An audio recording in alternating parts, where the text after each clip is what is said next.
Alright guys, so today's topic is chemical bonds.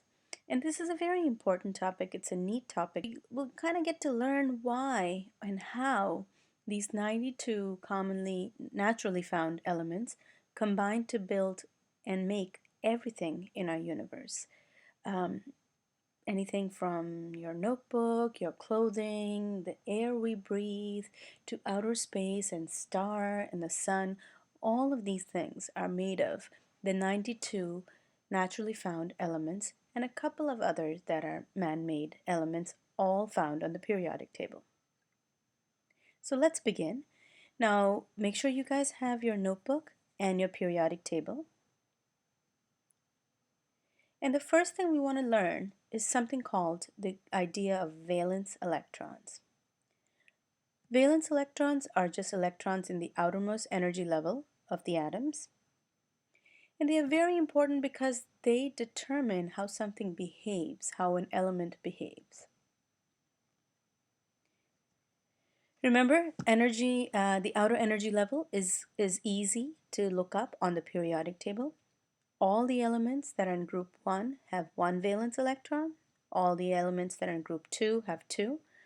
3 have group 13 have 3. Group 14, 4. 15, 5. 16, 6. 17, 7. And 18, 8.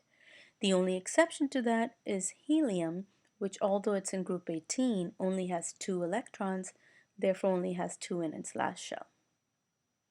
Now your transition metals and lanthanide and actinides don't really follow a pattern. So there's really no quick, easy way to figure out how many electrons in their last shell unless you go ahead and actually split up all the electrons by the 2-8-8-18 rule. So once you know the valence electrons, your next step is to actually do an electron dot structure.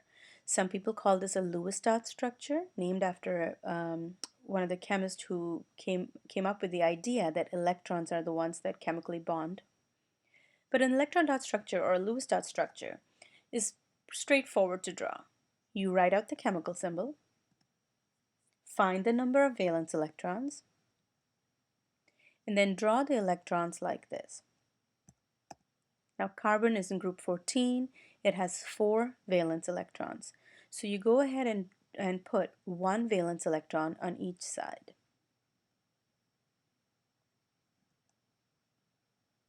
Similarly, here's boron. Group 13 has 3 valence electrons. Fluorine is group 17, has 7 valence electrons. Now after you've put the first 4, at that point you go and pair the remainder. It's really important that you go around on each side first and then you go and pair the electrons. Here are a couple other examples: magnesium, aluminum, sulfur. Now your first activity is to open up your notebooks and draw the electron dot structure for the first 20 elements. So start with hydrogen, then go to helium, lithium, beryllium, boron, carbon, etc., all the way up to calcium. You don't have to do a Bohr model, just the electron dot structure, the Lewis dot structure. If you're not sure how to do it, feel free to rewind the video and actually get to the part where I've explained that and listen to it one more time. Press pause and make sure that you answer the question because the next slide will have the answers.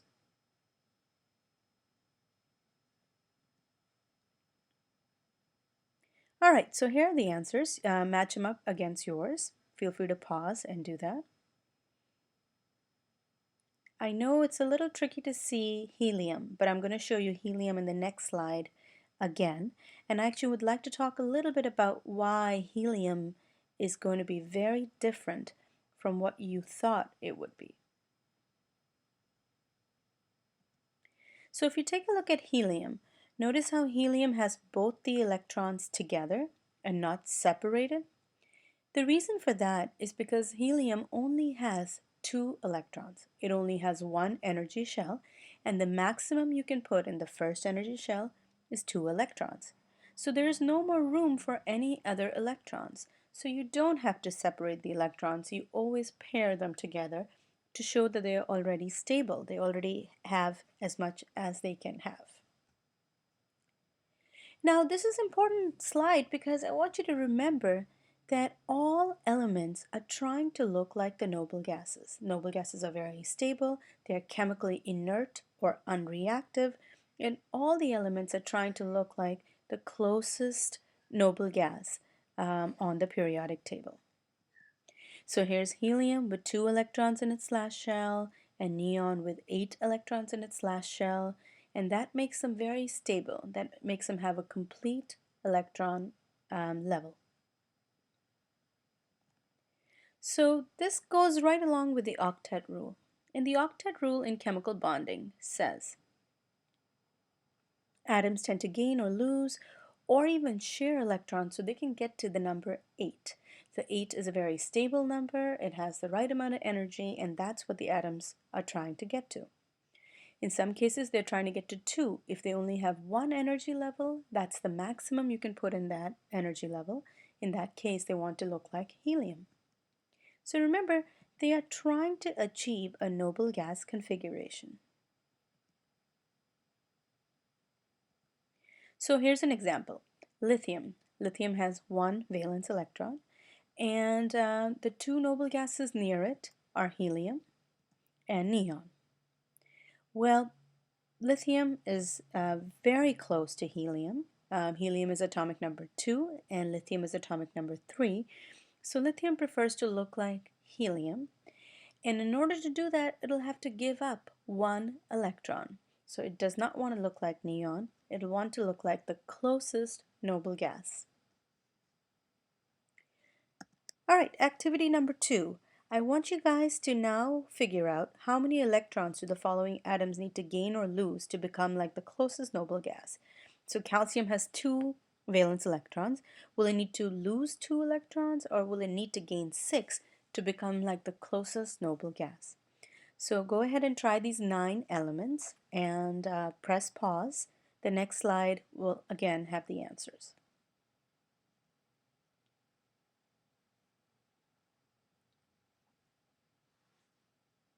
All right, so take a look at this and see if it makes sense. Chlorine gains 1 electron because it has 7 valence electron, and it'll gain 1 to have 8. Oxygen has 6 valence electron. It'll need to gain 2 to have 8. Sodium, on the other hand, only has 1 valence electron. It's not going to gain 7 more. It can reach a noble gas configuration by losing 1 much easier.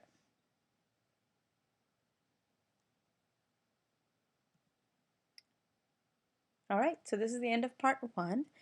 Now, if you can open up the second part of the video, which is going to be about ionic bonds.